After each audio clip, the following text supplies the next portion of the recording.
Hi, everybody. It's episode 495 of PodQuest. Hey. It is Wednesday, February 7th, 2024. I am Chris. With me is Druten. Hello. And Walnut. Yes, I am with you. How you guys doing? You know. No, I don't. No, yeah, you do. You know. Do I? Yeah, you know. I'm just doing.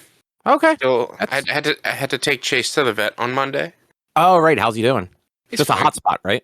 Yeah, it's just a hot spot on his rump.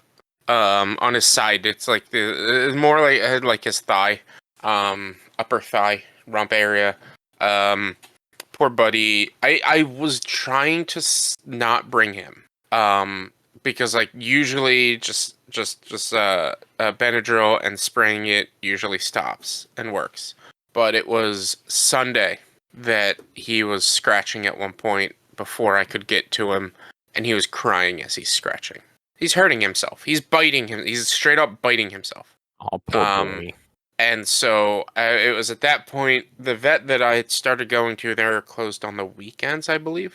So I was going to bring him to the Deptford urgent care, which is pretty good. I've been there before. That one that's where like the Payless used to be? Yeah, we're near the eyeglass place. Yeah. They're pretty good.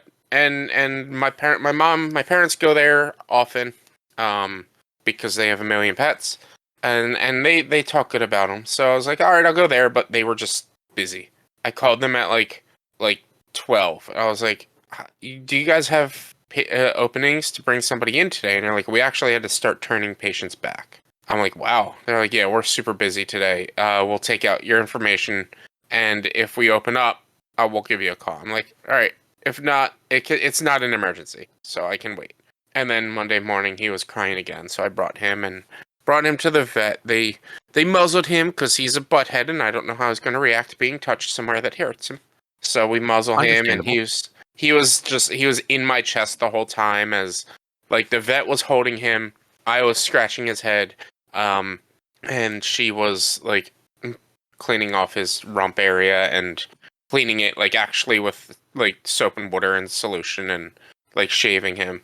And they gave him medicine. So he's got like an anti-itch medicine, he's got antibiotics, he's still on Benadryl, and they gave me this spray that's supposed to help with the anti-itch, as well as like just a topical kind of antibiotic solution as well that he hates. He hates it. I think it stings. I think it burns. And so he gets so scared and sad when I have to give it to him. He like runs away from me. It's so sad. Well, at least he's getting better. Like, do you have to wrap him or anything, or is it just no? It's generally wounds like this. It's better to have them out in the open so that they don't dry and fester and things like that. It's just preventing him from licking and scratching, which he still does, even with this ointment. So I mean, it's just gonna be hoping within, because I think they gave me like 7 or 10 days worth of medicine. Hoping by then that it's not as bad to where I don't have to go back or anything like that. Well, it's kind of a waiting game at this point. Hot spots, man. Dogs. If anybody who doesn't know what a hot spot is, basically a dog gets a skin reaction because they itch so much they literally bite themselves. And their mouths are full of... Whoever said that a dog's mouth is cleaner than anything in the world is the dumbest person in the world. Because it's just nothing but bacteria in there. If you get bit by a dog, it's not the cleanest thing in the world. It is cleaner. It's cleaner than a lot of other animals' mouths. Like, you can get bit by a dog and not have to go to like a hospital to get it like properly cleaned. In theory, if you get bit by a cat and it like really punctures the skin, you should go to the doctor because their mouths are actually fucking Like the girl who does the grooming for us, when I worked with her at the Cherry Hill Petco, like she got bit by dogs all the time and would just like put a Band-Aid on it and go about her day. She got nicked by one of her own cats a couple years ago and was in the hospital for like 2 months. Mm-hmm. And like that was after like getting it properly cleaned. Cat scratch fever, man. It's a legit thing. Not just a song. Oh yeah, that's right. It's a real thing. It's not just a song. Yeah, that's true. I honestly forget that's a song. Yep. Man, there was something I was going to tell you guys, like an anecdote, and now I don't remember what it was. Did I do something over the weekend? No, you didn't. Like I'm drawing a blank. Like I feel like there was something. Oh, have you guys ever heard of the Museum of Illusion? There's one in Philly. No. No. So like it seems it's like a chain. It seems. There's definitely one in Philadelphia and there's one in New York. We actually went to the one in New York on Saturday. It's really cool. It's not. I don't think it was all that expensive. But it's fairly small. It's got like 40 exhibits and some of them are smallish and close together, but it's a lot of like optical and well, yeah, mostly just optical illusions and stuff like that are mostly interactive. Mhm.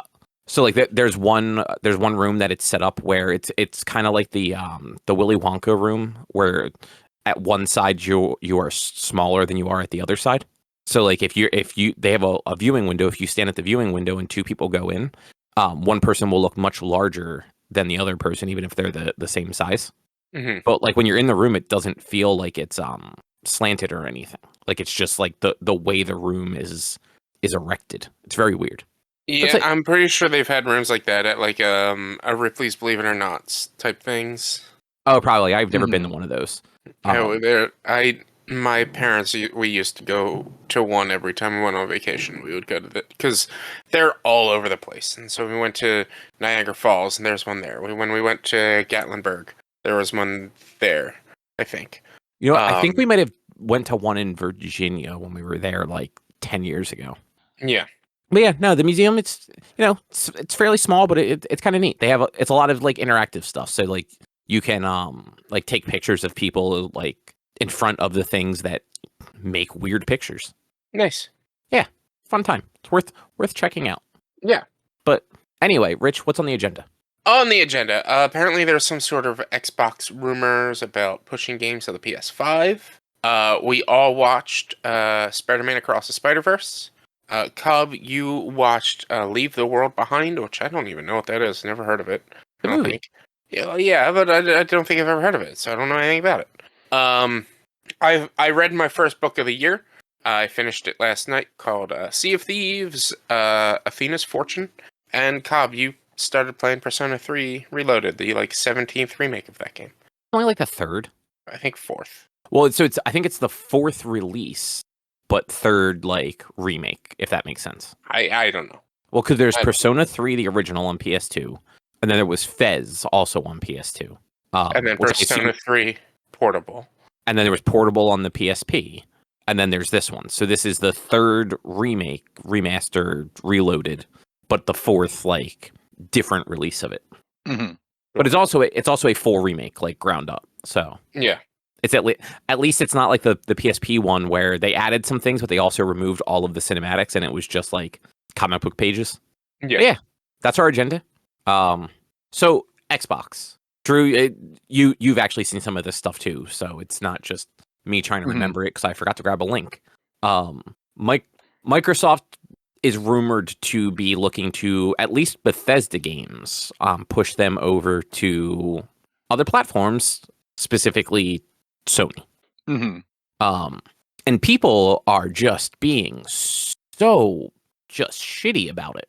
I don't know if you've seen any of that stuff, like the people like claiming that like gaming is ending and Microsoft scammed them and lied to them by doing this.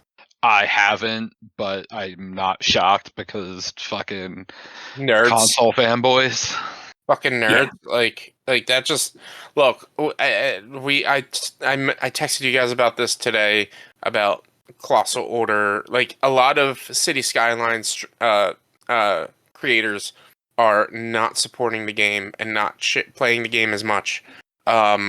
Because of the lack of support that it's getting from Colossal Order, its developers. Also, a lot of that is because the community has become shit, because people will be like, why are you playing this trash garbage game, blah, blah, blah, it's horrible, it's the worst. It's people being shitty because they...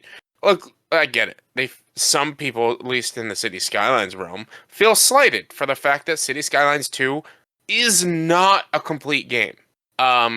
But... Also, don't be shitty to creators. And don't be shitty to people. Like, somebody sitting here saying, oh, the end of gaming because the Xbox is dead. Like, look, I started mentioning this beforehand. This has kind of been Microsoft's plan since the beginning of Game Pass. they have been wanting to get out of the console game for a long time. That's why they've been trying to move Game Pass and push for Game Pass and downloadable, streamable game content. And that's what the Xbox Series S is supposed to be for that shit. Because they don't want to be a console maker anymore. I don't think that's entirely true. They want to make bank off of Game Pass because they know Game Pass is making them more money than anything else. It's not though. Are you sure? Like, yeah, like I mean, they subscript like it's not making them no money, but it does not make money the way that like you might think it does. And it's not like they don't have to pay to put the games on there. Yeah, like they're not. I doubt they're losing money still. But like a lot of the industry talk, like around the time that like it was really taking off, was the cost of the subscription isn't quite high enough for the content that they have on there. So they were definitely taking a loss at some point. Whether they still are or not, I'm not sure. But they haven't had any significant growth in subscriptions either. And that's why they're doing this. If they can get that growth by sending this shit over to PS5 and be like, look, it's reasonable to get Game Pass available over to PS5, and I don't think that'll never happen. Sony won't do that. You can't say like Sony won't do. Sony already has their own streaming service, but like exactly, like there's nothing saying that like what makes you think Sony won't allow them to have Game Pass over there? Sony didn't want to let other platforms play multiplayer games with them. I understand that, but like Sony being a very traditional Japanese company, they're not going to want to work and allow another streaming service on there. They're going to want people to do their own like game service. This would be a win-win scenario because Sony then has no competitor and Microsoft is making money on just releasing games. Sony has no gaming competitor. It's honestly the only people that can lose in this situation are the gamers themselves because there's going to be less of a strive for innovation. However, like, you know, console gaming like is pretty much as best it's ever going to get. Like you're not going to really change much from generation to generation anymore. So it doesn't really matter. And keep in mind too, these companies don't make money off the hardware. The money comes from the game sales. So Sony putting Xbox platform like subscription platform onto their console is going to lose them money in the long run because then people won't have to pay them directly. They'll have to get a cut of it. Like that's just how those marketplaces work. Obviously, yeah. There's going to be a cut of it for PlayStation. But the amount of money they would make off of just making it where PlayStation 5 owners have to buy the game for $70, like they would have to get an outrageously good deal to put Game Pass onto their platform, especially with all of like most likely with how little of a markup like the physical consoles usually have on them. Like, so I don't know if they still are, but like early gen for PS4 and early gen for PS5, like they were losing money even with those consoles being $400 or $500. They're probably making money on them. That's the cost of doing business in general because you have to look into wholesale prices and wholesale costing. It's always going to be for the first X amount of time that it takes them to build these devices and these things and before they can streamline it and get the better wholesale values on them. It's going to be more expensive to release the first year. But then after that, it's going to go down, and eventually they will break even after the loss they made the first year and the profit they're making the third and fourth year. That's just how profit works when it comes to. But consoles almost never make profit. It's always the software. That's why, like, that's why not GameStop. True, like, consoles don't make profit for the retailers. Yes, but. Like Richie said, usually the first year or two, the consoles are sold at a loss. And that's when the majority of the consoles are sold. Unless there's iterations on it, which Sony does a crazy amount of. I don't actually. They haven't really done any for PS5, have they? They just put out Slims this year. Did they put a Slim out? Mm-hmm. So I just searched: is the PS5 being sold at a loss? And the first thing that come up is a PC Magazine article where Sony's chief financial officer has this week confirmed that the company's $499 PS5 console is no longer selling at a loss. This is from August 4th, 2021. Yeah. Okay, so within a Which- year, they stopped selling at a Yes. loss.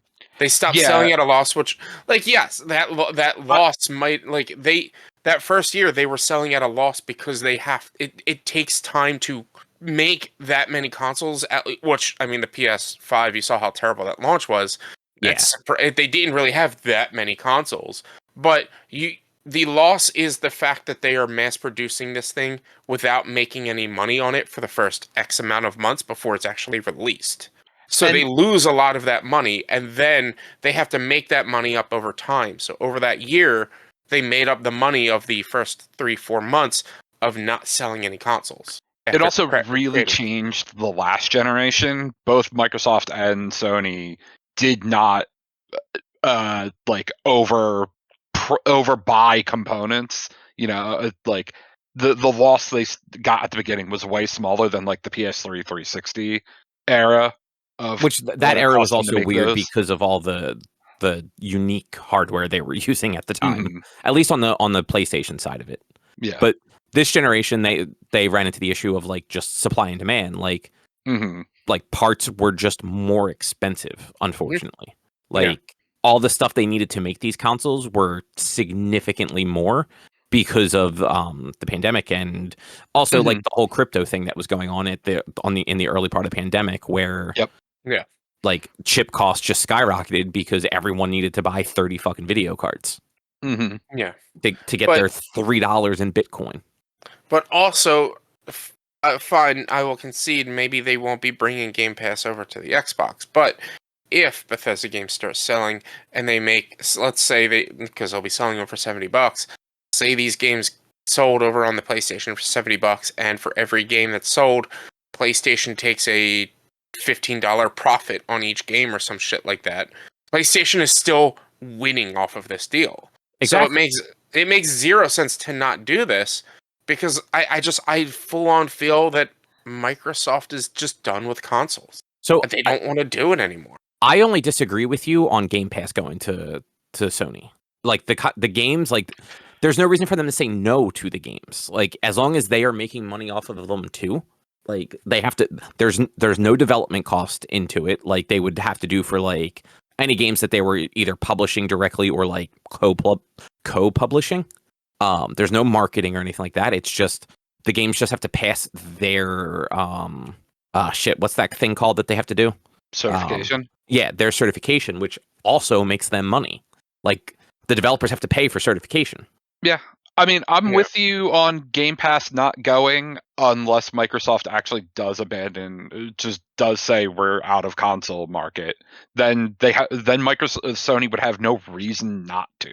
So the one thing I've seen people actually like not pitching, but like theorizing, like based on just like Microsoft and what they do, is them doing some sort of like remember the Steam box, like doing something like that, but like rather than having it be like a console like it is now, like the Xbox is now, or like the Steam box was, have it be more of a PC, like have it just essentially running Windows, but like a scaled down version of Windows that has the necessary hardware to play their games, and standard like other AAA like third party stuff, and be able to just plug into a TV, plug into a monitor. Like I think at best you're going to continue to see them making more devices like the Series S. The smaller, is that not just the Series S? it's basically the Series S just is the Xbox Series X, but not as powerful. But it's digital only. Yeah, and you also just take away the need for them to develop a separate operating system. Like they're always going to have Windows. They're literally just going to package something with Windows on it that is just Windows without all of the bloatware, essentially. Like because it's going to come directly from them, or like kind of like the way that's not Steam Decks are going right now, where like Steam released their Steam Deck, and now there's like 2 or 3 other companies that are releasing like handheld PCs that are in theory doing the same thing as a Steam Deck. Some of them better, some of them not better. they'll just have other companies releasing these things that have this embedded version of Windows with no extra software loaded onto it that just runs Xbox Games Pass. Yeah, Like, because they Microsoft sees the success of Game Pass of Epic, the stores, not like the like sees how good Steam does, sees how good the Epic Store does. I does don't the Epic really Store know. do well? Yeah, I was I gonna say mean, I really don't know how well the Epic Store does. Here's the thing: it doesn't matter how well it does. They make all their money off Fortnite. It's just there, and Yeah, people use it, so it that's doesn't what I was gonna say. like. How much? Like, I wonder how much use the Epic Store actually gets, because you never hear anyone talk about it other than like, Rich, you post when they do that yearly Every Christmas when they do their Christmas free games, I post that. I try to remember to post their new games from time to time because they do new games every 2 week. Like next, starting tomorrow, it's actually Doki Doki Literature Club. Is Literature Club Plus, so there's added stuff to it. Yeah. As well as Lost Castle. Oh, they're gonna have two free games next week. Interesting. So like yeah, like I only use Epic for that shit. There's a couple of games like what was it? Dead Island 2 is only available there. It's not available on Steam. There are a couple of other games that are exclusively available on Epic that Fall Guys is only Epic. You can't play Fall Guys on Steam. Or you can't get it anymore. You can't if you had it before, you still have it. You can't get it anymore as far as I can remember. The new Prince of Persia game I believe is no, that's on Steam as well. But yeah, like I'm sure the Steam game, the Epic Games like launcher and store does fine. Well, let's not go with store because we saw how the Windows Store worked. Like, what game was it, Rich, that you played that the Windows Store was just it actually made it so you couldn't play the game? Oh well, wasn't that That Games was for Windows Live with RE4? Yeah, that was Resident Evil 6. Oh, it was 5 Oh or no, 6. 6. Yeah, Yeah, it was Resident Evil. No, it was 5. You're right. It was Oh yeah, 5. yeah. It was Right. 5. It was Resident Evil 5. That's the one where he plays Chris and Sheva. You needed access to Windows Live or something like that, which is no longer available. Yeah, that whole thing was a mess, and I think because it was shortly after that like they did their like games for Windows through the Windows Store, and they're like, yeah, we're just gonna go back to Steam for now. Like, Yeah, we'll sell our games through Steam again. See, that's the thing. Drew, you had mentioned something about an Xbox or a GameStop tweet about dropping the Xbox Game Pass title and just turning it into Microsoft. Yeah, so there's an Xbox demo day at GameStop on the 10th, and the advertising on it says, "Come play new Xbox games on the Xbox Series X/S, plus explore the benefits of Microsoft Game Pass." And all the replies to the tweets of it are like, "Huh, Microsoft Game Pass?"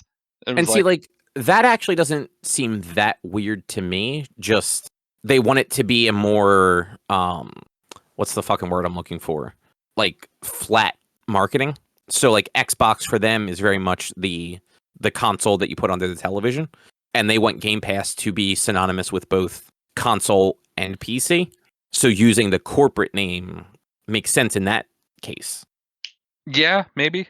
But who knows? Like, so they did. Phil Spencer tweeted out yesterday or the day before that they're not going to ignore all the rumors and everything that's going on. They are going to have some sort of like state of Xbox thing next week. Mm-hmm. Not sure like what it's going to be or how long it's going to be, but they did say they will be talking about it in some way next week. Which, you know, like good on them. Like good for them for like not just ignoring it and leave people to constantly like bicker and come up with ideas. Mm-hmm. Let them bicker about whatever they are actually doing, because we know that'll happen too. Mm-hmm. Yeah, like people are just going to be shitty no matter what decisions they make. Yeah, it's fucking nerds. Like nerds are just going to be shitty. That's I'm going to be absolutely negative to our listener base. Nerds are shitty. Nerds are some of the worst people out there. Nerds are also some of the greatest people out there. But there are some nerds out there that are fucking terrible. Yeah, and it's just I hate it. I hate it. Mm-hmm. It's just, and it's unacceptable. I'm not sitting here saying, "Oh, they're just nerds gonna be." No, it's unacceptable. Stop being dicks. But it's what I expect from nerds. Yeah, especially like with stuff like this. Like video games bring out the worst in people. Yeah, it's video games are not the worst people. It's people are going to send death threats to Laura Bailey because she voiced a character who killed a character. Like people are going to send death threats to what was the other most recent death threats I heard about? People get them for fucking everything. It's ridiculous. Yeah, I don't know. It was dumb. It's like I was saying, people are attacking YouTube creators for playing City Skylines 2 because they it's a bad game. Like it's not a bad game. It's just buggy as fuck, and the developer is not supporting it like they should be. I don't It's know. not. From everything you've said, I think it might be a bad game. It's not a bad game. It's just broken. and instead of them fixing it now, they're turning around saying, "Oh, well, we'll have it fixed with our release schedule or with our DLC schedule." And it's like, no, like this one bug is literally killing cities. You cannot play the game as intended with this bug. You need to fix this. I Well, mean, we'll that fix sounds it like in a a bad month game. and a half. We'll fix it in a month and a half. No, I mean it's not I don't see it as a bad. It's broken. Yes, I don't see it as bad. Like it's like you can still play that feature, but you just have to alter the way you're going to play. Like you can ignore that feature and just reset everything every time you play, which is a pain in the ass. It's broken. They have to fix that. It doesn't make the game bad. It makes it broken. And like there's if you're using and this is I've argued against this because there's no reason this should be a thing, but if you're using the Thunder Store or Nexus mods, you can download the mod that fixed this bug. You can just download a user created mod that'll fix this bug and you can play the game absolutely fine. The problem is it should not be left to a user created mod, which the developer is not supporting. They're not supporting mods still, which was their biggest reason that Skylines 1 was as big as it was because of the creator community and the mod community. They're not supporting them, so like you have to go behind you have to go through these other modding communities and not just using the Steam Workshop, which if you look at the Steam Workshop for City Skylines 1 has the most active community on a Steam Workshop for modding. Which is kind of crazy. You Like, can get fucking good for Wawa them. in City Skylines, man. Can you really? Yeah, I had that mod downloaded. I had it downloaded. There was actually I also downloaded you could have Pokestops, Pokestores, Pokemarts. Man, it took you 3 tries to get to that one, huh? Look, they're all something Pokemon related. Maybe not the store, but actually the Pokestore might be like the Nintendo store or some shit. But the Pokestop is from is Pokemon Go. Pokestore, I don't know, is just probably Pokemon Go as well, and then Pokestop or yeah, Pokemon Mart, Pokemart's from Pokemon. So I didn't technically get it wrong. you had a couple of tries there. Like Yeah. you weren't Look, confident. it might just be the naming convention. If we just turned everything to pal stuff, I'll be fine. I'm gonna go no. Pal marts, pal stops. Are there even stores in that game? There are merchants in Pal World, yes. Okay. Well, What are those stores? I mean, no, but there's merchants, so yes. Like you can buy and sell things at these merchants that both wander and have their own store, own house that I guess could be considered a store, but it's just them living in a house that you walk into and say, "Hey, buy my shit, buy my pals, buy my enslaved humans that I captured." yeah, that game is a thing. You can capture NPC humans and sell them. You can also capture NPC humans and butcher them because you can butcher your pals. Well, that's exciting. Yes. Anything else either of you guys want to say about the Xbox stuff? No. No. Let's move on. All right. Well, in that case, we watched Across the Spider-Verse for book club. We did. Drew, how much did you dislike it? I came around on it towards the end, but it's way too long. I want to comment on that. I absolutely loved it. However, I'm so happy that I got to watch a 2.5-hour movie that ended on a cliffhanger. Yeah, so I didn't know that. I didn't know it was a cliffhanger. I didn't know that, but I knew that kind of thing. Like I knew that like I had heard spoilers right off the bat. I had heard that he gets transported to the wrong world. I remember hearing that he goes to the wrong world. I did not know that it was because it was a cliffhanger and they just didn't finish the movie. I thought it was like how the movie ended after they defeated the big bad. That's like so like I didn't know how he got to this other world, but I just knew that he went to the wrong universe. Yeah, so I didn't know anything about that either. And actually, I guess spoilers for Across the Spider-Verse. But you saw this before, right? Like, didn't you see it in the theaters? No. Oh, this was your first time also? Yeah. Oh, okay. For some reason, I thought you had seen it already. No. This was my first time watching it. But like this was honestly the first movie in a while that I was like, I'm gonna sit down and watch this because I really liked the first one. Whereas normally it'd be like, all right, I'll watch it during work or some shit like that. This one I was like, I'm watching this. I'm setting aside time and watching this. And so that's what I did on Saturday, I believe, or maybe Sunday morning before stream. As I sat there and I watched it, and like I I don't think the soundtrack was as good as the first one. No, Same. But it's it also also like it's didn't not lean my as type hard of into the music. music. Yeah, it didn't lean into the music as hard, correct. Hmm. But I thought the art style and the way they did the art, and like they did this a little bit in the first one, but not as like strong. Whereas like the characters who were jumping universes still had the art style of their universe. Like you don't quite notice it for a few of them because like even though Gwen's universe is different, the character models are kind of way too similar for you to really tell the difference. But they like you could strongly tell that with a lot of the characters in this was like they were each arted differently. They were each rendered differently. They each had different movement styles and things like that as well. Which they did similar stuff in the first one with Miles Yeah. being at a different frame rate. Well, that was because they did that because he wasn't established as a Spider-Man, and throughout the movie, he actually got to the same frame rate. By the end of Yeah, the movie, he was at the exactly. same frame rate. That had nothing to do with him just being from his universe. That was all about No, him I not know that, but being developed as a spider. Yeah, I just meant that like they do neat things like that yeah, with the visual style of the movie. Like they did it in the first one where like and I mean like Spider-Man Noir was black and white, like there was never any color on him. Like yeah. he stood out differently than the other characters did. But him standing out black and white is different than Vulture, Da Vinci Vulture being Da Vinci Vulture. Like that's or Spider-Punk looking very Spider-Punk being comic. Like, yeah, stuff like that. Like they took a lot of chances with it, and honestly, I don't think all of them worked. The weird blurring color thing they did in the background of a lot of scenes made it just look like you were watching a 3D movie without fucking 3D glasses on, and it kind of gave me a headache. Yeah, I especially felt early on the art style was not good.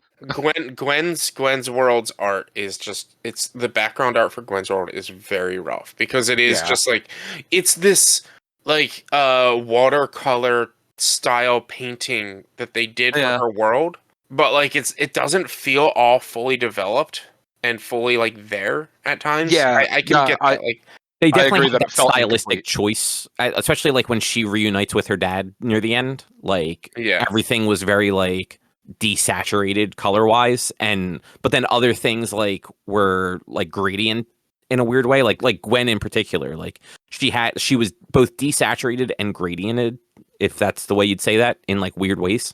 Mm-hmm. Yeah. But even in Miles's world, like some of the backgrounds just it gave me a headache just because they were doing this like rainbow effect and blurring everything. Like it really did look like 3D movies. Like when you watch a 3D movie and take off the glasses. I didn't get any of that. Well, you should have watched it on, I don't know. Actually, your TV is 1080, right? Yeah, I doubt it. I fucking don't know. Old. I mean, it's probably close to 10 years old. Yeah, 1080 was around 10 years ago. Yeah, maybe. Yeah. It's just not 4K. Yeah, it's definitely not 4K.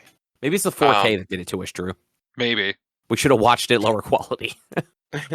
But I watched it on like a 4K Blu-ray because I'm like, okay, well, these movies are supposedly very like visually stunning. Mm-hmm. So I had the Blu-ray. We had bought it around Black Friday when it was on like a really cheap sale and just hadn't gotten to it. But now I have. Yeah. I thought the story itself was good. Like it was interesting. It's normal. That's the thing. Like I've watched so many superhero shows. It's normal do I, don't I tell them kind of superhero stuff, and the superhero kid having trouble handling both superhero and real life. Like it was a little tropey, like, but that wasn't anything of a negative. It was more of just like I've seen this story quite a few times in so many different other superhero stories that it wasn't anything too special. Yeah.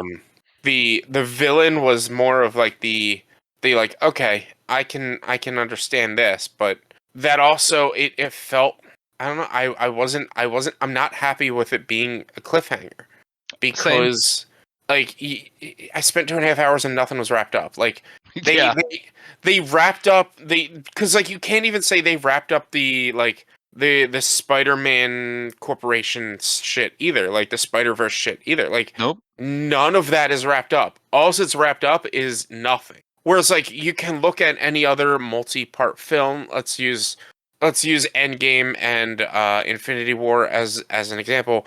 That is fucking wrapped up. They lost. Like at the end of Infinity War, they lost. Flat out. That wrapped it up right there. That is an ending to the story. You're also left with a bunch of unanswered questions at the end of that too. But yes, not in a sense of, oh, the lead character is captured and in the middle of some bullshit that I just sat 2.5 hours to watch. Literally, at the end of Infinity War, the villain won and left. Whatever other questions you have, that's just the normal questions of any general movie that can be built that way. There was an ending to Infinity War. I do not feel like there was no ending to Across the Spider-Verse. Mm-hmm. So the to be continued did not bother me at all. Like movies do it. The to be continued didn't bother me. The lack of an ending did. Yeah, that's what I mean. Like it does not bother me. I knew going in that there was supposed to be a second movie. I just didn't know it was going to end on a cliffhanger like that. Going in not knowing that there was going to be another sequel, I was incredibly disappointed by the ending. That's fair. But yeah, like they had announced that it was supposed to be Across the Spider-Verse Part 1 and 2, and then they changed that. We don't have an official name for the second part yet. I mean, that's fine. Like I said, I knew that he went to the wrong world, but I didn't know that it was going to end with him being captured by his other world self. And that's where like I like my problem isn't necessarily the fact that it ended like that, and more of the fact that it ended like that after 2.5 hours. Mm-hmm. That doesn't bother me. That's more where I'm leaning. I sat here for 2.5 hours and you could not conclude a story. Like I feel the same. Like I personally do not feel like this ended any differently than a movie like Infinity War or Empire Strikes Back. Like, I mean, yes, some plot lines got wrapped up in those movies, but you're still left. End of Infinity War. So like spoilers if you haven't watched Infinity War, like Tony is stranded in space with no way home. The Avengers are basically destroyed. The villain just won. We see a bunch of like major characters disappear. You know that they're coming back somehow, but it just ends there.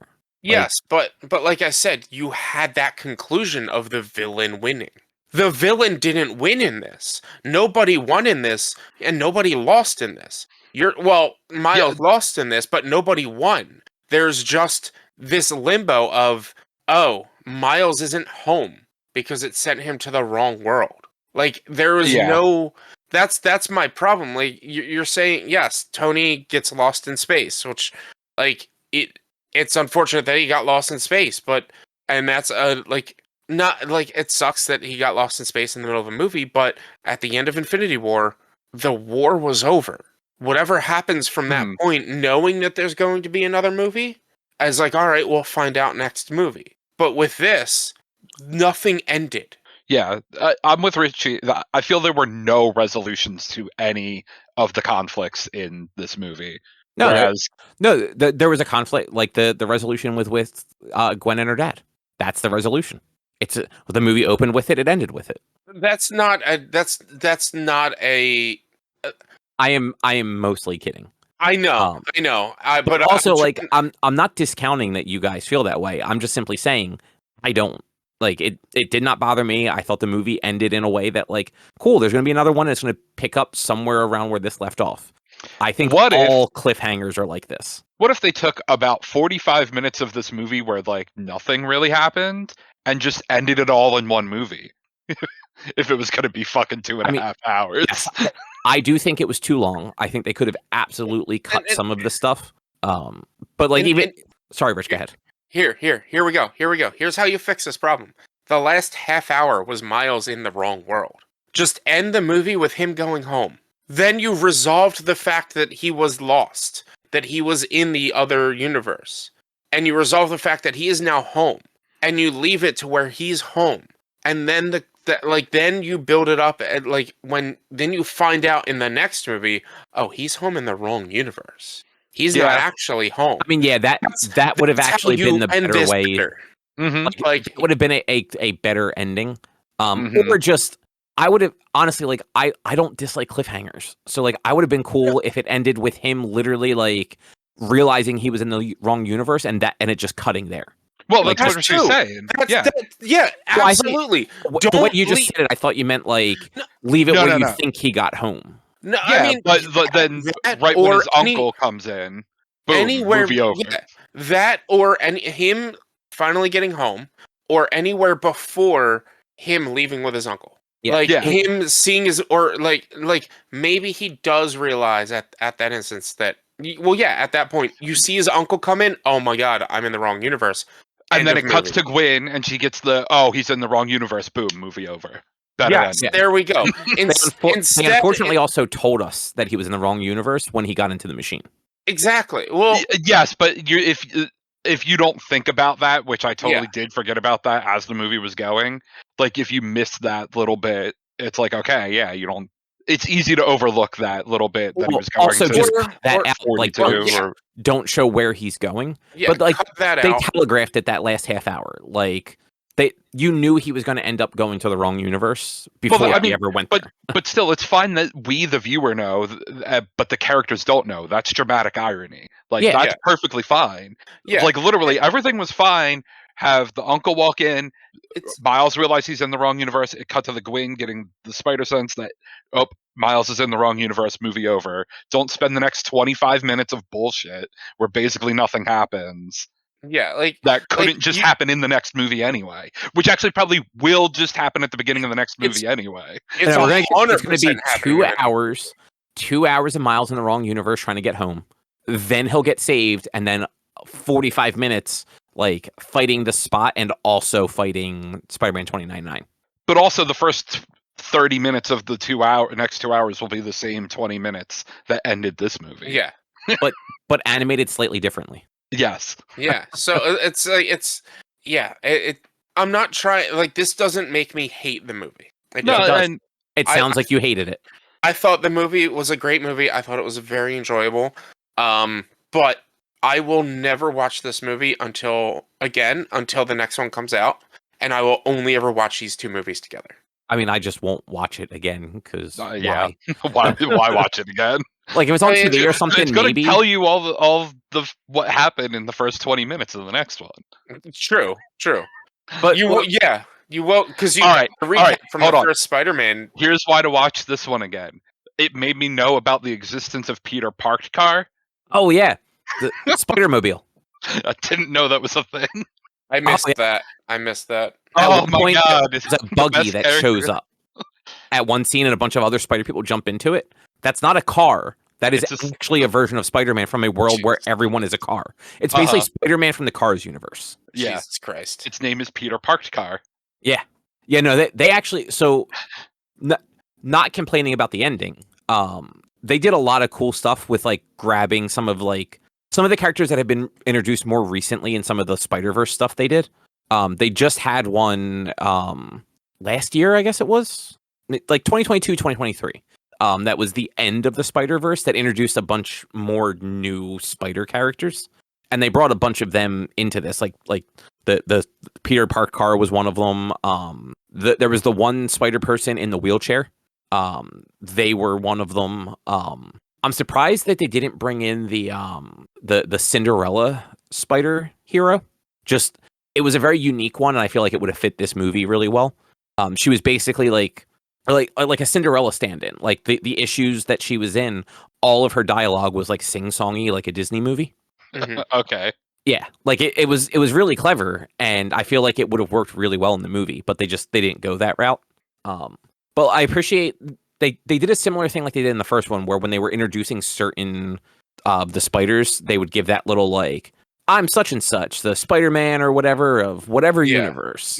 Yeah. I appreciate they did that a little bit, but they kind of cut back on it drastically too, and Yeah. they shortened them. I think there was just what, like 5 of them total, and like I each mean, one got progressively shorter.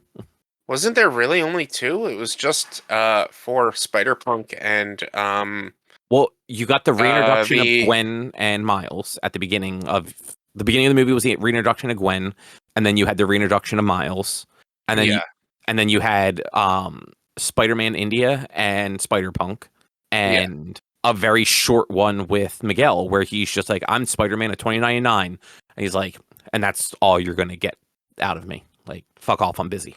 Yeah, I mean, that was probably to do that one. It was more of like a foreshadowing type of, we're not going to tell you his story because you find out throughout the movie. Exactly. But like I'm glad that they kind of scaled back on that, but still had a bunch of spider people just kind of there doing stuff. I know you were so excited to see Ben. Oh yeah, no, Ben Reilly was great. I wish they hadn't played him the way they did. But it was Andy Samberg too, so that helped make up for it a little bit. The emo depressed Ben Reilly. Yeah, which like isn't always how Ben Reilly is. I loved the art style they used for him. He looked very 90s. Yeah. I'm trying to think what other spider people were in it. I appreciate that at the end of the movie they had the core group from the first one show up again. Just they didn't have to pay Nicolas Cage or John Mulaney for voices. Which I wonder if they will have them back for the next one. I would guess. Like I would hope so, but you never know. Yeah. They also it was kind of a blink and you miss it, but they had the Mary Jane that was a spider hero from Renew Your Vows, which was it was an alternate universe where basically all the heroes got defeated and Spider-Man was one of the few that didn't. But the villain that took over like was too powerful. So Spider-Man just like basically went underground. He had to stop being Spider-Man and he just raised his family instead. But after that villain got defeated, they came up with some weird device that he could share his powers with Mary Jane. And then eventually she just got a symbiote instead. But that version of Mary Jane was like just hanging out on like a rafter at one point. I'm like, that's weird, but okay. Like, I'll go with it. That's not like a traditional spider person like all the rest of them were. And even so the machine that was sending the people back where they came. Sorry, dogs were barking at something, so I muted myself. That machine that was sending them back to wherever they were going, to whatever universe they came from, very much looked like I think they were called the Master Weaver in the Spider-Verse things. There was basically a character that was responsible for knitting the web of life and universe or whatever it was called, and kind of like following the threads and knowing where the different spider people were in the universe. And while they didn't make that a character, just the look of it and kind of the way it functioned was very similar to that. And I thought it was a nice nod to the comics. And just in general, they did a nice job of pulling comic stuff in without going like too hard or like being too strict with it. Like Gwen's origin is very similar to when she was introduced in the comics. Miles is similar, but they took liberties like with with Miles' spider not being from his universe and making him this weird anomaly, or with that whole like a captain has to die thing. And like you don't realize it, but yeah, like throughout Spider-Man, like a bunch of captains have died. Or at least a bunch of like police officers that are important to Spider-Man. My favorite thing, this movie absolutely shows that the writers are not connecting anything anymore, or trying to, or aren't colluding with anything anymore. Because do you remember what universe he mentioned Doctor Strange in this movie? No. So in the movie he mentions world 19999 or something like that. I think that's 2099, isn't it?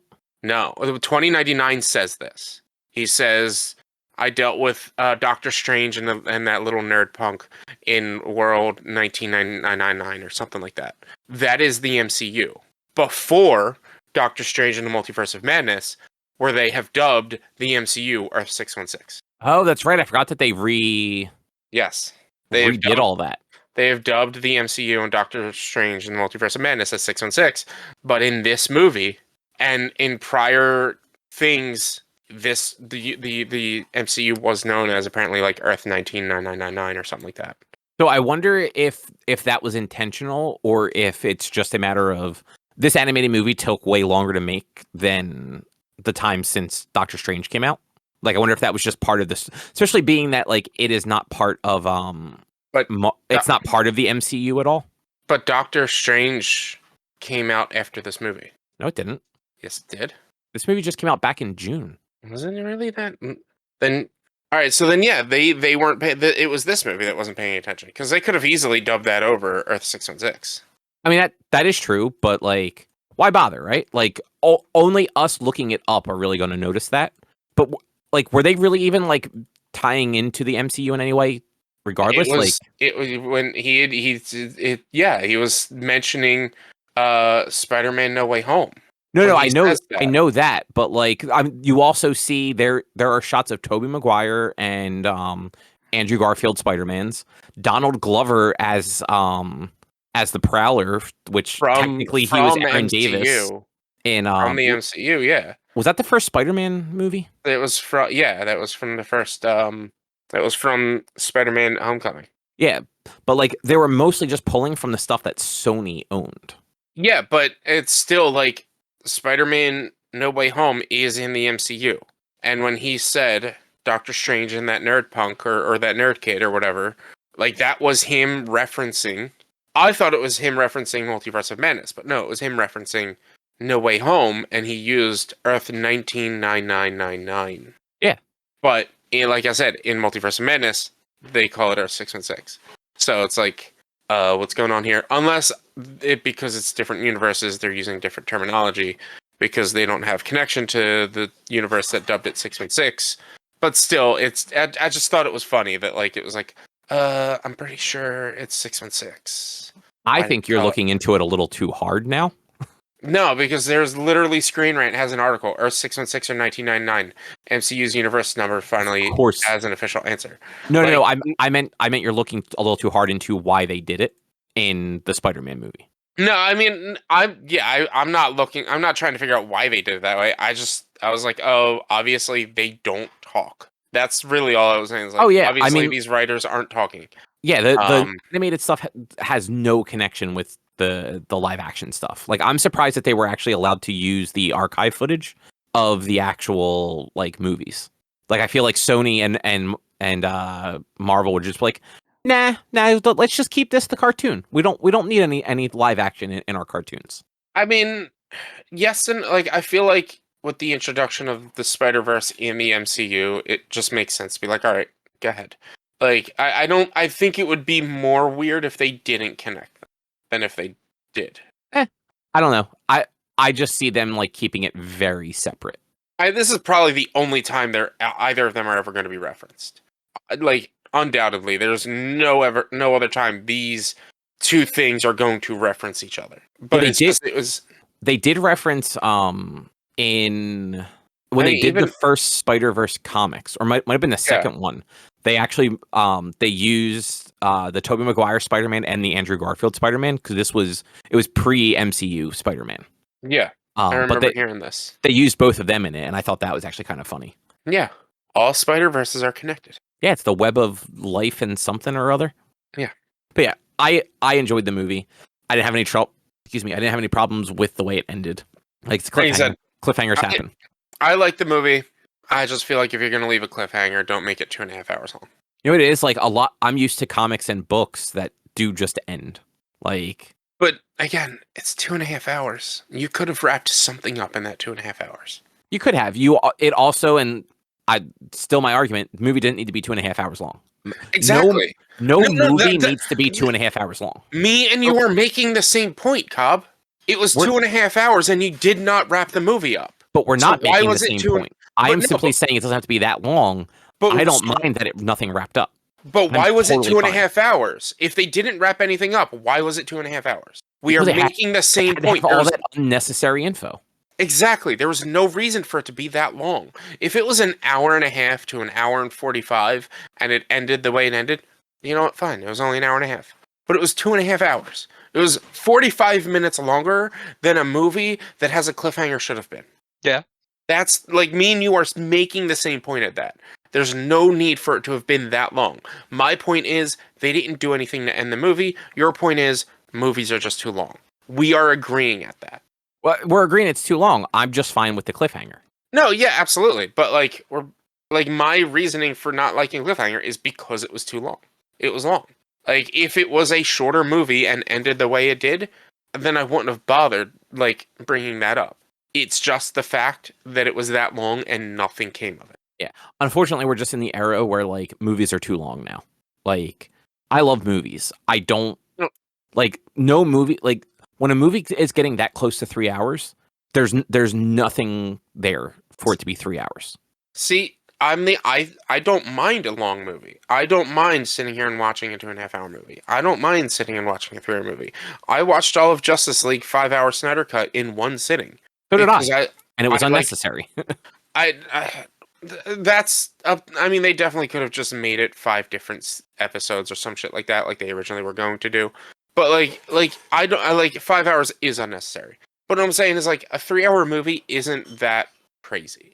I don't think that's bad. I don't think a long movie is bad as long as the movie has a reason to be that long. And I think that's the thing. Like, it's the difference between binging a TV show and watching a very long movie. Generally, an episode of TV is structured where like it's getting you all the information you need and leaving you in a way where you just want to see what happens next. A 3 hour movie means that there's just a whole bunch of padding in that movie that was probably unnecessary and should have been cut. Yeah, and like I'm not saying there's a lot that needed to be cut, but I feel like they could have cut it differently to where it didn't have to be 45 minutes as long as it was. Like, I mean, that movie could have been under 2 hours.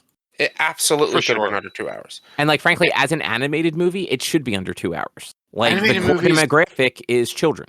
Yeah, I mean, my nieces loved the movie, so like, time be damned, they loved the movie, but they had pretty colors, so. Yeah, and I mean, I think that is probably the one thing that would keep some kids engaged is it's a very colorful movie, but like 3 hours is too long. 2 hours and 20 minutes is too long. Like there's not enough content in any movie. Actually, the thing I'm going to talk about after this, also 2 hours and 20 minutes long, too long of a movie. But you know what? Since you mentioned that, let's talk about it. What's this fucking movie that you watched? All right, so we watched this movie called Leave the World Behind. It's based on a book from, I think, 2020. It's got a hell of a cast. It's got Julia Roberts, Ethan Hawke, Mahershala Ali, Kevin Bacon. Like, it's got some people in it. And it's about it's a family. It's Julia Roberts and Ethan Hawke are a married couple. They have 2 kids, and they live in Brooklyn. And specifically Julia Roberts' character wants to get away from like the city and people. And so they rent like an Airbnb up in, I'm assuming it's supposed to be like the Hamptons, Montauk area. They just say Long Island, but the house they rent is like a fucking mansion, like right near the ocean. Very nice area, but also very secluded. Like it's a small town. There's one way in and out of town to get to the highway to get back to the city. But also like you can walk through the tree line and just see the Manhattan skyline. It's very hard to figure out where the fuck this place is what I'm saying. But so they head out to this house and like cell service and stuff like that starts going down. And by the end of the first day, you find out that New York City has had a massive blackout. And as like the movie progresses, you basically find out that all technology is just down. So GPS is down, cell towers are down, airwave TV and radio stuff is down. Just the network across the board is gone. And they're just kind of stranded out here because there's no one really there. And they have no communication with the outside world. They just know that something is going bad in a big way. When they do try to leave at one point, the on-ramp to the highway is completely blocked by Teslas. And it turns out that there must be like a Tesla factory or something like that nearby because it's the auto drive feature is just causing them to go haywire because there's no positioning. and they're just driving themselves in onto the highway, but crashing before they can get onto the highway. Mhm. It was actually kind of a funny scene because it's just an entire on ramp of all the same exact model of Tesla, just all destroyed. But it could have actually been a much better movie if it was shorter. Like it definitely drug on for a long time with like nothing really happening and no information really being given. And I feel like it was trying to straddle this line between being like a little bit of like a thriller in the vein of like a Purge movie Mhm. and being this commentary on like connectivity essentially. Because after the power outage happens in New York, Mahershala Ali and his daughter show up, and they're the owners of the house, and they basically like they just got the fuck out of the city as soon as the power went out, and this is their other residence. So they come out here and they're like, look, I'm going to refund you like the money that you paid for the house if we can just stay here tonight also.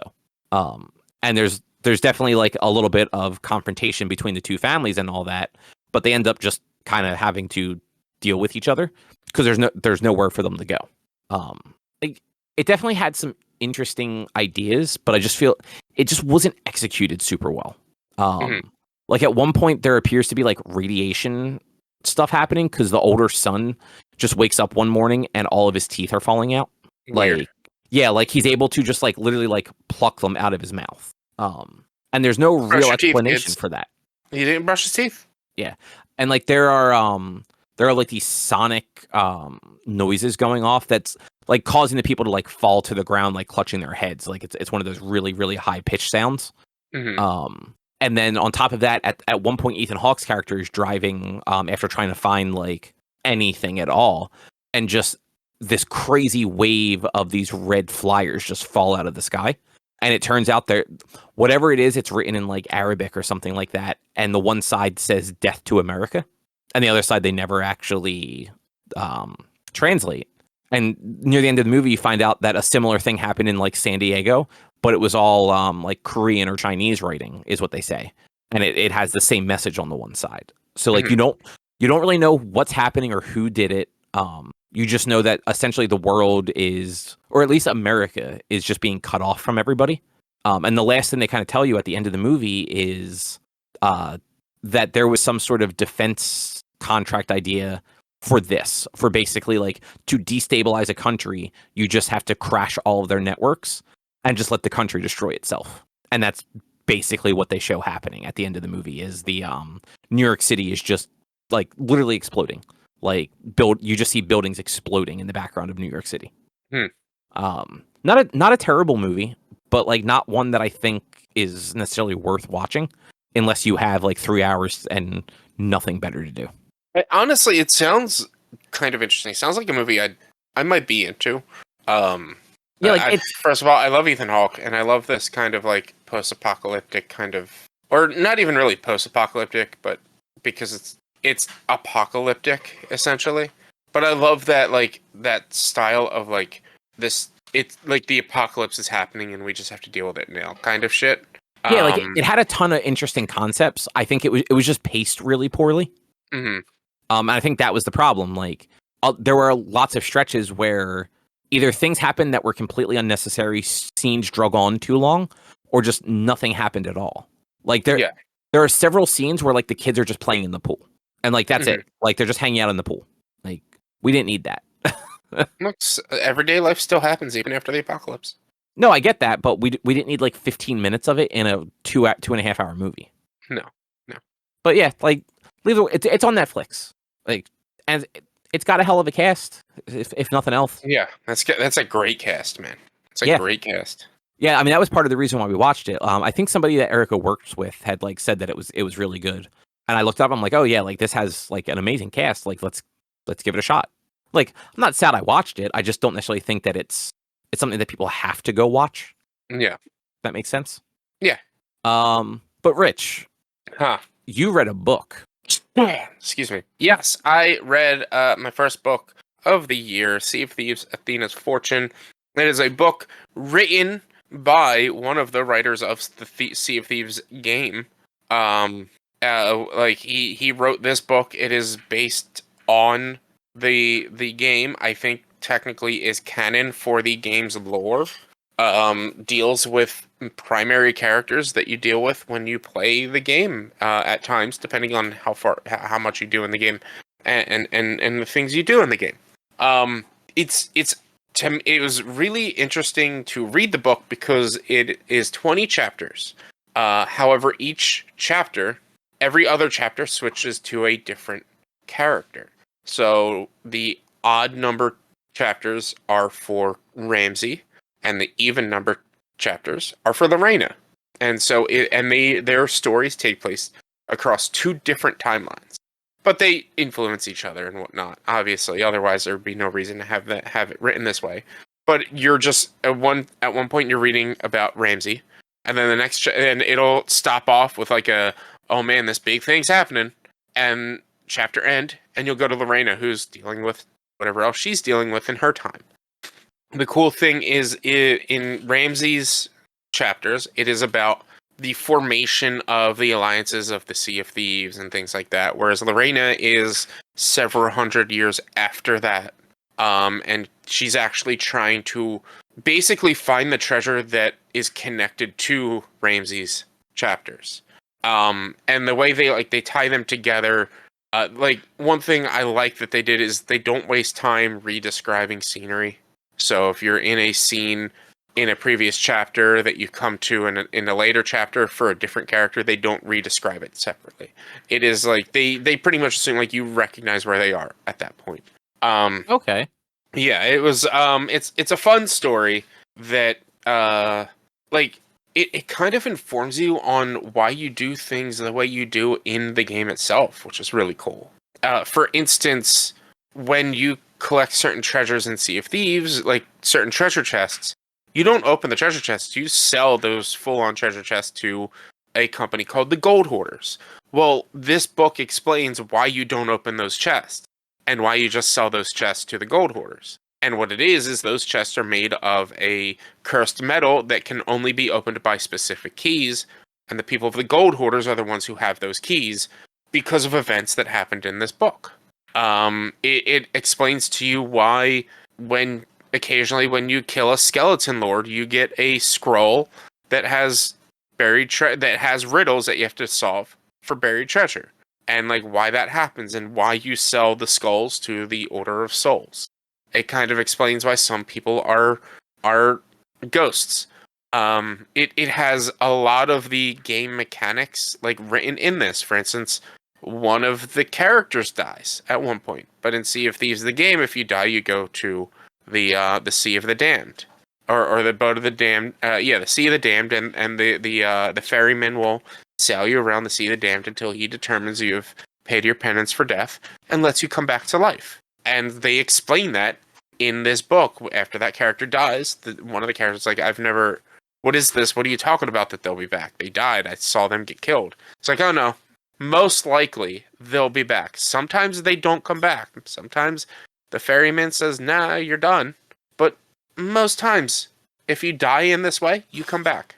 That's kind of cool. So they at least like they found ways to connect it to a game that like the game is not a story game. Like there's not like it's a honestly, I loved this because I'm all about lore in games, and it informs you of the lore while also giving you an entertaining story to read about certain characters. It took me till halfway through the book to realize who the fuck Ramsey was.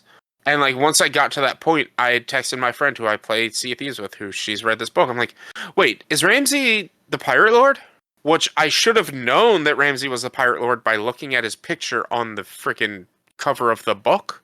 But like he doesn't look exactly like what the Pirate Lord looks like in the game. So I'm like, it didn't really connect until I think he says a line and then Lorena comments something in the following chapter. I'm like, oh my god, Ramsey's the Pirate Lord. That like makes me like, oh my god, I'm so more connected with this, and I want to know like who are the rest of these people that he's sailing with. And like Lorena is a character that you actually associate with in the game. You sell stuff to her and you deal with her. It informs like how the Gold Hoarders became the Gold Hoarders and why they're known as that. It talks about I really hope they like, I doubt they'll ever do this, but Chris Alcock, who is a writer for Sea of Thieves, wrote this book. Maybe they'll, like, for the end of Sea of Thieves 1, maybe they'll incorporate a quest line to deal with the big bad of this book. Like, Now, that would be really cool. do you think there will actually be some sort of like end to the game where they'll like do a sequel? You don't think they're just gonna ride this one until I it's done? think they have just launched, what is it, season I can't remember what season it is, but they're I believe a lot of people are saying that this patch is their last content patch. Like, Oh, okay. or not last content patch, but like last major like content update for a long time.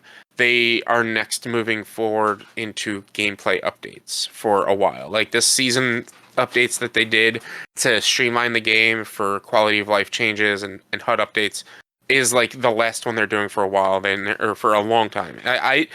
This game, Sea of Thieves, has been out for 6-7 years, something like that. Yeah, it has been out for a while. I can see them with technology with new consoles and things like that coming out. I can see them maybe looking to doing Sea of Thieves 2 with upgraded graphics and engines and things like that. Like that game actually has a decent user base, right? It has as far as I know, it has a huge user base. Like, it is some of my more successful streams. I get people who come to my streams just for the Sea of Thieves every Thursday. It's got a high viewer base, and it is worlds above what it was when it first launched. And so, like the writer wrote actually, there's 3 books for it. The writer wrote 2 of them. I don't know if he wrote the third one. Wow, what a fake fan. The third one is just a collection of stories, though. It's like 3 different stories in a book instead of like a whole tale. I'm actually looking it up right now to see if it says Sea of Thieves. I'm just literally looking it up on Amazon too, because I don't remember what the name of the book is. Where's it at? Tales from the Sea of Thieves. Author Paul Davis, who I don't know who Paul Davis is. So it's not even written by apparently Paul Davies, not Davis, Davies. Or Davis. It says Davis on Amazon. I don't know. I don't know who he is. I don't know what connection he has to this game, if anything. But it's 3 unique pirate captains. It's three different stories. So I don't know if it's like canon or anything. But they have board games, they have books, they have a bunch of stuff. So like I expect to see a Sea of Thieves 2 within the next 3 years. Or at least an announcement for a Sea of Thieves 2 within the next 3 years, especially since Skull and Bones has just been released. I feel like they might try to capitalize on the fact that, like, I don't know how Skull and Bones reception is right now, but if that game has a stronger engine and better gameplay, I think they might try to capitalize on that by bringing in a new style. Hopefully hopefully they do it right and have like all of the content they have in this game in Sea of Thieves 2, and then just expand on that more. Because I'm sure there's limitations to the engine and game itself, where like they can't add too many more islands, or they can't do too much more of this or that. Like, there's still plenty of content. I've played this game for I think I have like 3 days worth in-game hours. You play every week, right? I play every week for about and it's been pretty much the past year every week for about 3 to 5 hours each week. So like I have a decent amount of playtime in this. Let's see, Sea of Thieves. I have 7 days playtime in Sea of Thieves. So almost 8 days. That's all. That's a lot of time. It's a good game to just go chill and hang out and play and whatnot. And it will forever be the only pirate game, because there are no other pirate games coming out. Yeah, Skull and Bones is not real. Well, apparently there's a live beta like tomorrow. I mean, an open beta, not a live official release was soon. It is. That's why they're doing like an open beta stress test sort of deal. Yeah, which apparently Skull and Bones not on Steam. Oh yeah, because it's a Ubisoft game, so it'll be on the Ubisoft whatever. UB Connect, yeah. But Sea of Thieves: Athena's Fortune was a good book. If you have a connection to the game, if you play the game, if you like the game, you'll probably like this book. Cobb, you might enjoy it. It's like, it's more fantasy, but like not quite high fantasy. you don't need to know about the games to play this game. Like, you won't connect two and two together as I was. Like, some of the locations that they mentioned, like, you're not going to care like what these locations would be because you've never played the games. You don't care about the games, but like just overall as a story and as a book, like somebody like you might enjoy it. Let's see. Thieves. That's not how you spell Thieves. You can just borrow my book. I don't read physical copies.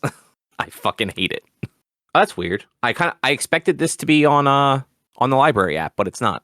Yeah, man. I hate reading physical books. It's the worst goddamn experience. I will say, of all the books we've read, as much as I didn't enjoy Finished Business, this was at points the harder book to read, just because, and it had nothing to do with the book and finding boredom, but every time I sat down to read it, I think it's just recent days in my life and things going on. Every time I sat down to read it, I would get maybe a chapter or two in, so 15, 20, 30 pages in, and start to fall asleep by the end of the second chapter. So they're basically giving at least this one away for free. Are they? So it's on Kindle Unlimited, which Kindle Unlimited is like $10 a month, and a ton of ebooks are free on there. So it's free if you have a Kindle Unlimited subscription, and it looks like the audiobook is $1. Mm-hmm. It's a 10-hour audiobook, which isn't nothing. No. But yeah, $1. Give it a listen. Let me know what you think about it. Maybe I will. And if you like it, you can listen to Heart of Fire with me as I read that, but I'm not reading that yet. My next book is going to be one of the comic omnibuses I've got. So unfortunately, Heart of Fire does not have as good of options. No. No, it actually doesn't look like it has an audiobook at all, and the Kindle is $10. Mm-hmm. Like $0 is the price that fits for me. Yeah. But yeah, I mean, at some point I might give it a shot. Oh, actually, that second one is actually way more recent. I didn't realize how big of a gap. 2018 and 2022. Oh, wow. This is 2018, which is like 2 years after the game came out. So that's when it... No, that's the year the game came out. Is it really the year the game came out? Yeah, 2018. Wow, because they had reference of things that, as far as I know, weren't even in the game in this book. Because, like, it did, as far as I can remember, it did break a little bit of canon. I mean, if it came out the same year, then yeah, there's probably things that they wrote in, like they had, here's what the game is, and especially early Sea of Thieves was a very empty game. It was very Destiny-like in, like, you find bits and pieces of lore around the world. The game doesn't tell you, like, it's not like cutscenes that happened. So I can see them being like, okay, here's the world, write your book. And so, like, one of the things that they mention in this book are the cursed chests, like the Gold Hoarders chest that I was telling you about, where, like, you can't open them. Mm-hmm. And then they mention a couple of other cursed chests that are all in Sea of Thieves, but they weren't in launch Sea of Thieves. They didn't come into play, as far as I can remember. They didn't come into play until the Pirates of the Caribbean stuff came out. And they brought those into the Pirates of the Caribbean stuff, or at least one or two of them into the Pirates of the Caribbean stuff, as like a story about these people. And there, it's the chest, the chest of rage, the chest of what is the crybaby chest? I can't remember. And the cask of 1,000 grogs. Like, those three, as far as I can remember being told, they weren't in the game until the Pirates of the Caribbean stuff, but those three chests were all mentioned in this book. So, like, it kind of breaks canon because the Pirates of the Caribbean stuff explains at least one or two of how those chests came to be. But it's like, no, it came to be because they used magic.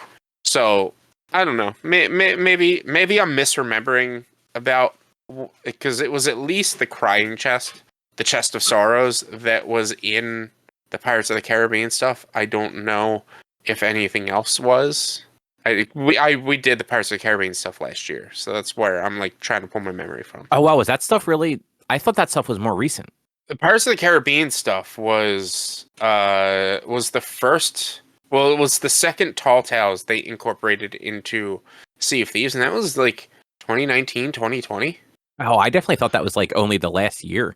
According to Wiki, the Sea of the Pirates of the Caribbean stuff was June 2021. Yeah. So yeah, it was, and the recent stuff that they're doing right now is Monkey Island, which I think they just wrapped up, or will be wrapping up soon.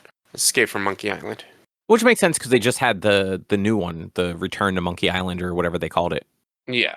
And they referenced Monkey Island in the Pirates of the Caribbean stuff. There's one of the Pirates of the Caribbean quest lines that you can go and take that you can read a couple of journals that had Monkey Island in it. We're going to do Monkey Island eventually, but we were working our way through the first Tall Tales that they incorporated into the game, which was the Seas of Gold or something like that.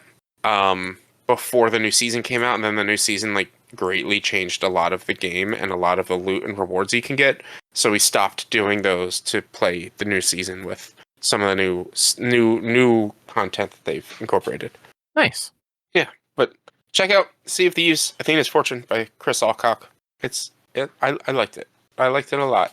Like I said, I'll read probably one of the other books I read this year is Heart of Fire, but I want to read some of my older books before I get to some of my newer books. Just keep reading books. Just keep reading books. Yeah. I think I'm gonna do Amory Wars next, and then I'm gonna do the Doctor Who comic after that, and then I think I might find an actual book that's not one that I own, not the Sea of Thieves one. It might be something non-IP related that I know of. Like you get a lot of the books I'm reading are unique IPs that I know, like something new or unique or something that like I've never read before. I've been wanting to read the Maze Runner books because I saw the first movie and I really liked it. I'm like, I want to read these books. Something like that, more so than like. But even doing Maze Runner is a little bit more in line of what I'm trying to avoid for after these comics, because then after those two comics, then it'll be one of those novels. Then I'll do Lock and Key. Then it'll probably be Sea of Thieves, and then we'll have to figure out from there. Let me just hand you a book and you just read it sight unseen. Maybe. I won't give you something that's bad. I'll think about it. We've got a couple months to get there. I've got 2 giant freaking comic books to read next. Oh, they're going to take you like a day. Comics are fast. We'll see. Gotta go fast. We'll see. But speaking of comics, this doesn't work. How's Persona 3 Reloaded? I like it. I've never played Persona 3 before. I liked Persona 3 as much as I played it. It's very different in the other Personas. I haven't really played any of the other Personas. I just know like the worlds and dungeons are much different than Persona 3, whereas in Persona 3 it's just a tower. It's one singular dungeon that you go up. Yes, but it's still got all the same vibes, and yeah. I unfortunately can't tell you how different the original was from this, just because I never played it. But this one, they definitely it's a full remake. So they haven't necessarily added anything to it, and to what I understand, there's actually some things from Fez and Portable that were added to the game that are not part of this one. Like one of those versions included a female protagonist that you would actually pick male or female at the beginning of the game. That is removed, and I believe the like post game stuff that Fez added isn't in this either. Doesn't mean it won't be added as DLC, but it's not there right now. Yeah. But it's very stylish in the way that 5 was. So like the menuing and stuff like that is very reminiscent of 5, which makes sense. Like that game, that game looked really good. Like they did a good job visually with that game. Mm-hmm. I'm sure that like the original PS2 release was much more in line with what I remember of Persona 4, like more actual menuing, where Persona 5 had it more down to like just buttons, like X is attack, triangle is use a persona, stuff like that, instead of like your traditional RPG menuing of like move over to magic, pick the magic you want to use. That's how Persona 3 was. It was menus. Yeah. So this one's styled more like Persona 5, but yeah, you're right. The dark world or whatever it is in this one is a tower that replaces your school at midnight every night, which actually reminds me a little bit of Persona 4 too, because Persona 4 had the midnight channel, which is where they would find out when somebody has been abducted, and that was their signal to enter the television. Because in Persona 4, you enter the television to get to the other world. But yeah, so it's a tower, but the tower does change. So aside from it being a procedurally generated, you get to a certain point and you can't go any further. And then once it unlocks the next thing, it's a different, basically biome is the way that they're kind of describing it in the game. I haven't gotten that far yet. I think I've played like 7 or so hours. I'm at the end of April. The game starts the beginning of April. I'm up to that point of the tower. Like I got to the first roadblock and they're just like, we can't go any further right now. Might as well just live our life. Like we'll figure it out later. So I'm sure it's at some point they're gonna be like, hey, we figured out you have to go do this thing and beat this thing or somebody's going to die. Because that's usually how these games go. But so far it's very Persona. Like I immediately it feels like those games do. You're the protagonist, you're new. You immediately get introduced to 2 other characters that are same grade level as you that will also be doing the Persona fighting with you. Your character has some superhuman ability to use Personas without any knowledge or training of them. Meanwhile, a bunch of the other people in the game are just like, yeah, we've been doing this for at least a while. The one girl that's on your team apparently, like the game starts where she is afraid to actually summon her persona. Because in this game, to summon your personas, they have to shoot themselves in the head. Yeah. Which is real fucking weird. It was a huge. I remember it being a huge controversy when it came out. It was huge controversy.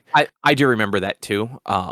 It's very funny because like the game is it's so much clearer and high res now that like there's no mistaking that these are guns.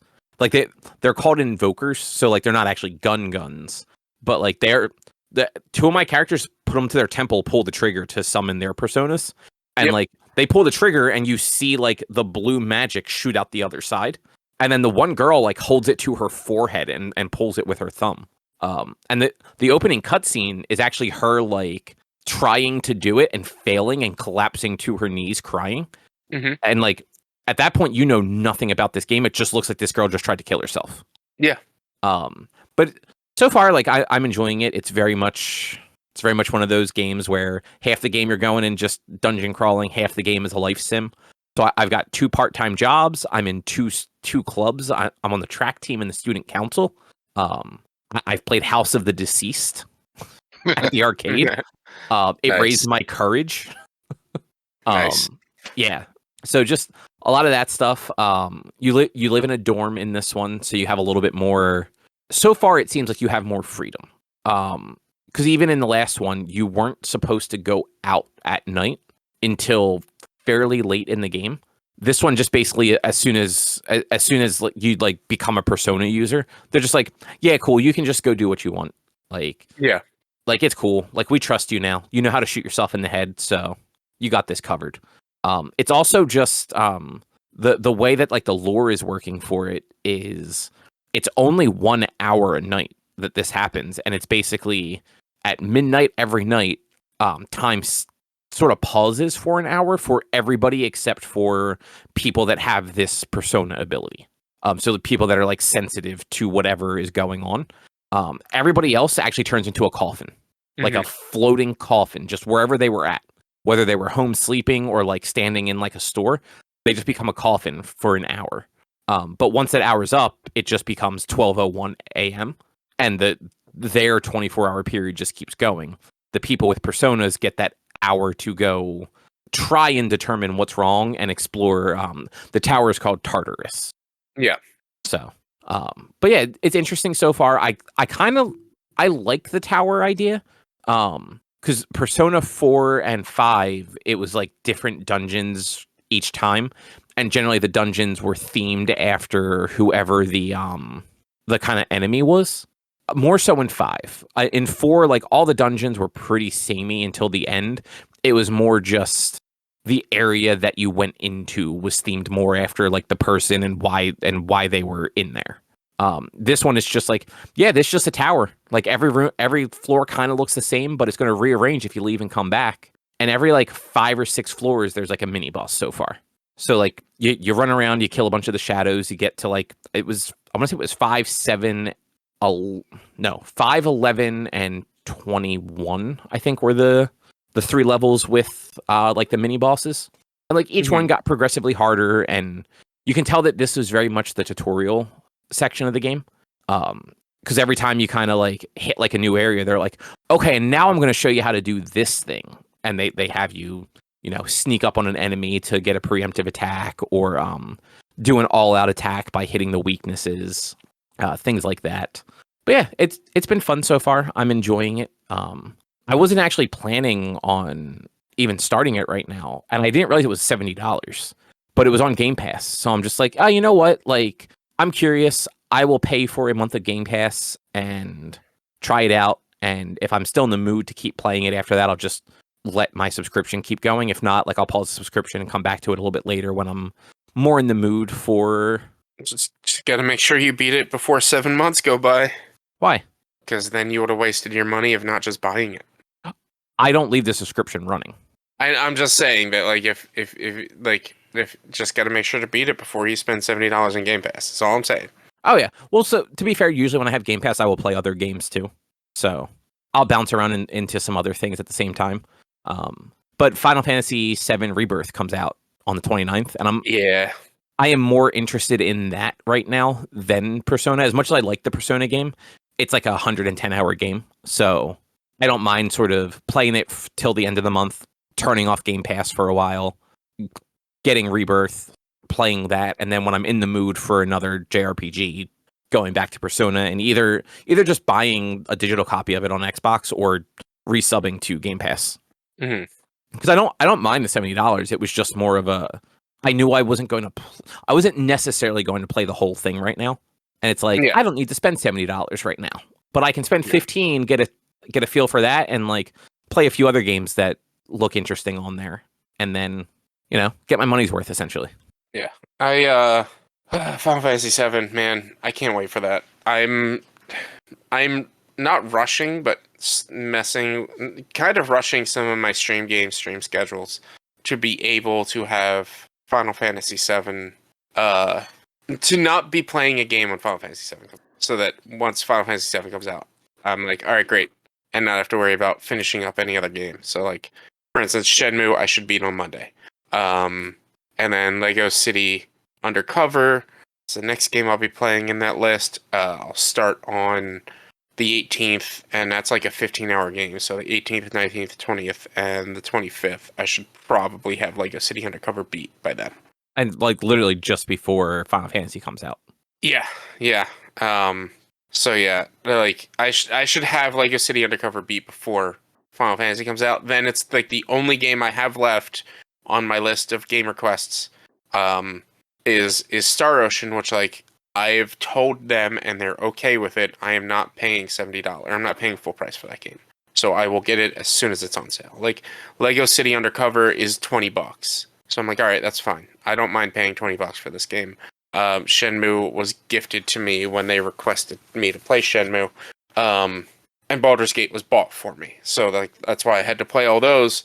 But I've told the person who requested Star Ocean, like, it's a brand new fucking game, and I can't, he's like, you can wait until it's on sale. I have absolutely no mind on that. So it's also part of the reason. It's also part of the reason why I increased my new game redemption up to 30,000 points, because too many people were redeeming new games. 10,000 points was too easy to get. I was gonna say it was 10,000 before, right? Yeah, it was apparently. I know. I have somebody who has been a new viewer since like mid-December or something like that. I don't even remember when they found my stream.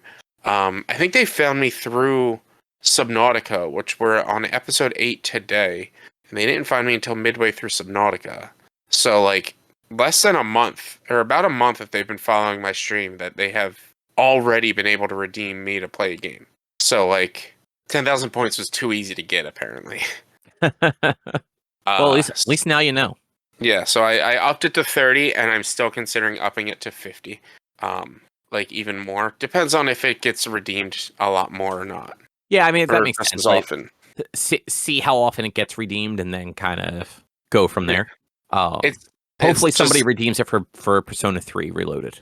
Yeah, it's not, I mean, look, if it's another RPG that gets redeemed, it's just going to be a while before I play it. That's kind of my other point with Star Ocean. It's like, that's another RPG. You're an RPG streamer. I'm not, even though the next big game I'm getting is a fucking RPG. Look, in the last year, you have played more RPGs than anything else. Yeah, because, I mean, yeah. And But it's you like can't just say it's only because of games that other people requested. Like 2 of the games that you will have played by like summer were like your choices with Final Fantasy 16 and this one. Even if 16 is not really But see, that's the thing. Like Tales of Arise was RPG, Final Fantasy 16 was RPG, and Final Fantasy 7 Remake RPG. But like, those are all games I chose to play.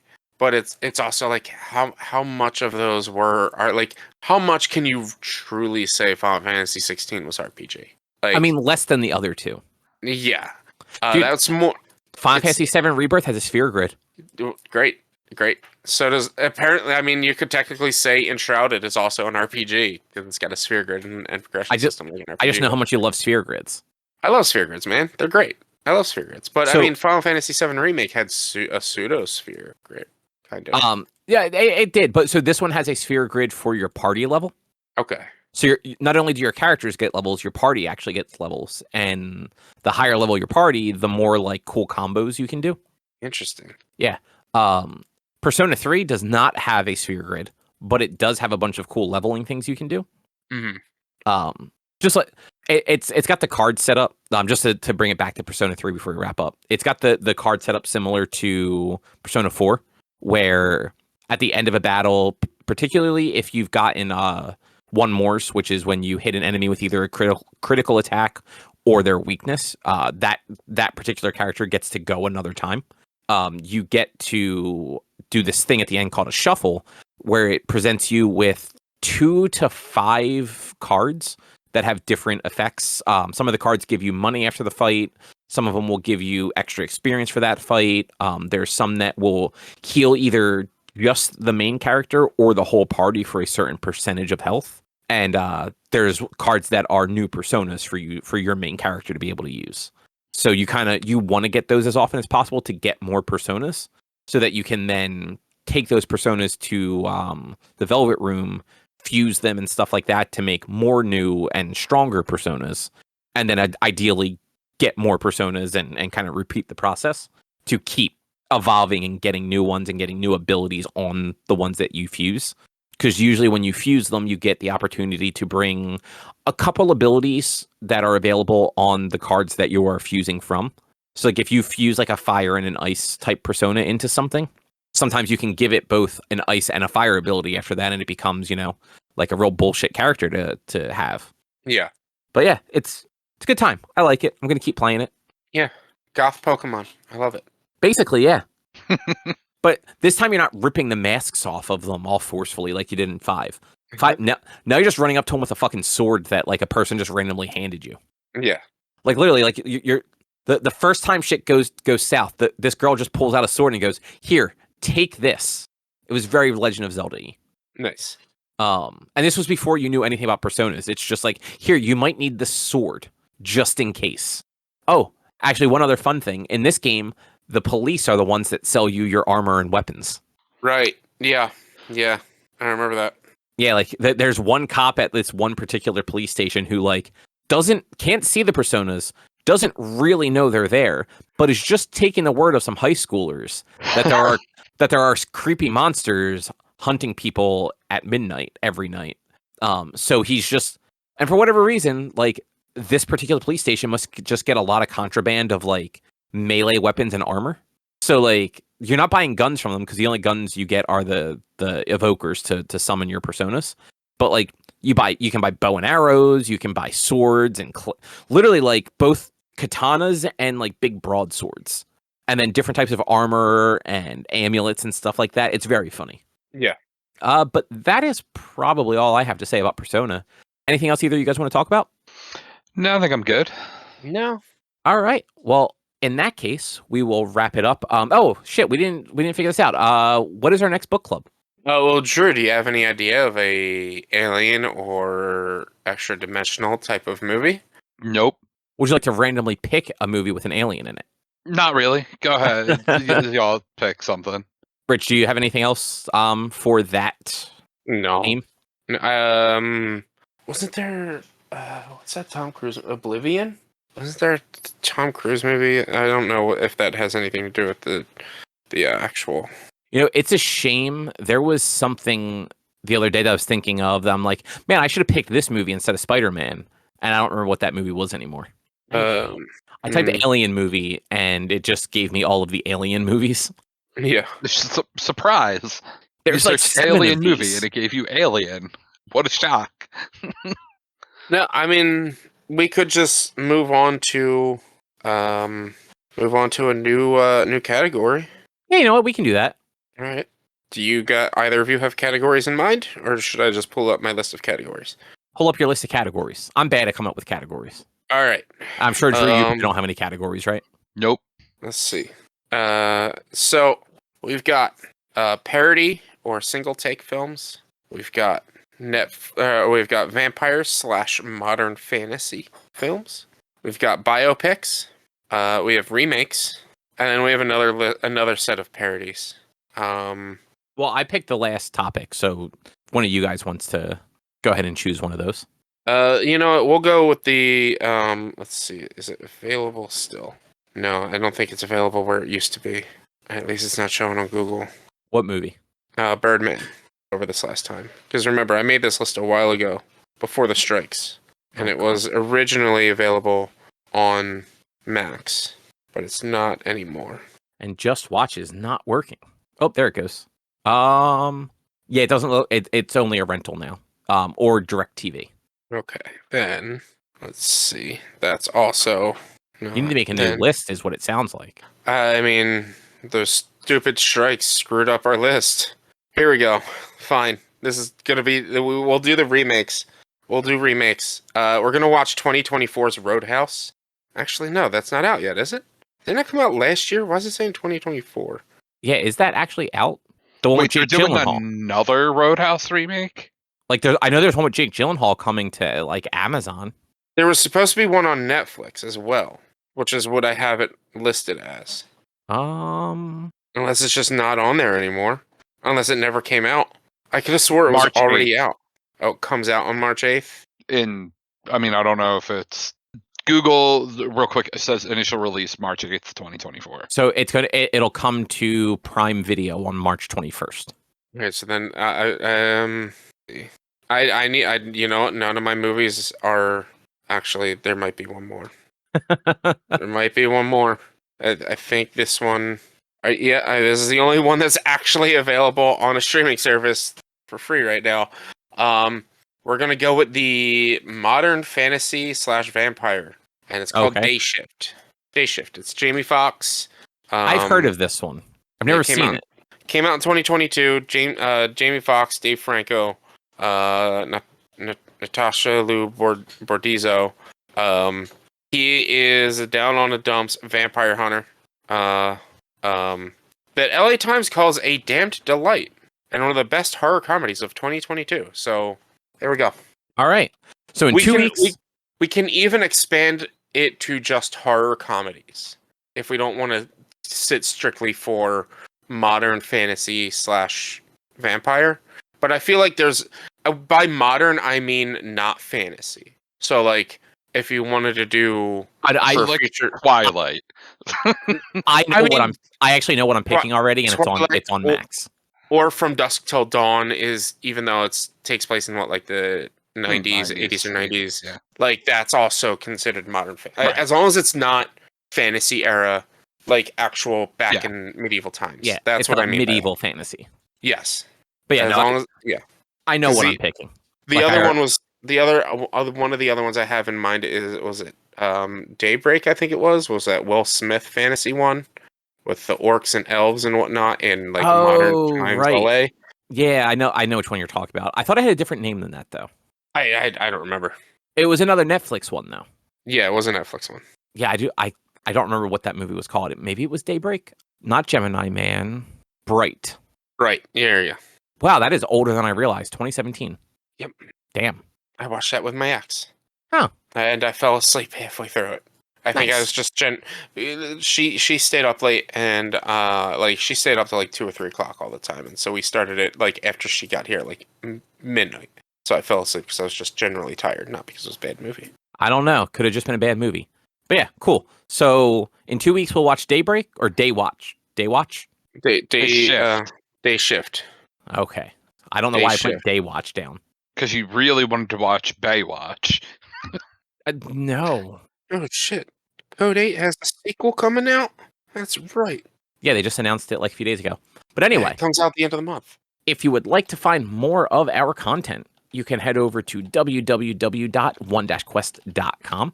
You can also help us out by supporting us at patreon.com/onequest. If you can't support us there with your dollars, you can go to your favorite podcast platform, Apple Podcasts, Google Podcasts, Spotify. Rate us, review us, subscribe to us. All of it helps. You can also find us on social media, facebook.com/onequestonline or at @1_quest on Twitter and Instagram. Our YouTube channel is youtube.com/onequestvideo. And you can always send us an email to social@one-quest.com. And Rich, what does your streaming look like? Twitch.tv/B_1 odds for video game streaming Monday, Tuesday, Thursday, and Sunday. You know, all the good stuff. It's going to be tons of Baldur's Gate is over, so there's no Baldur's Gate.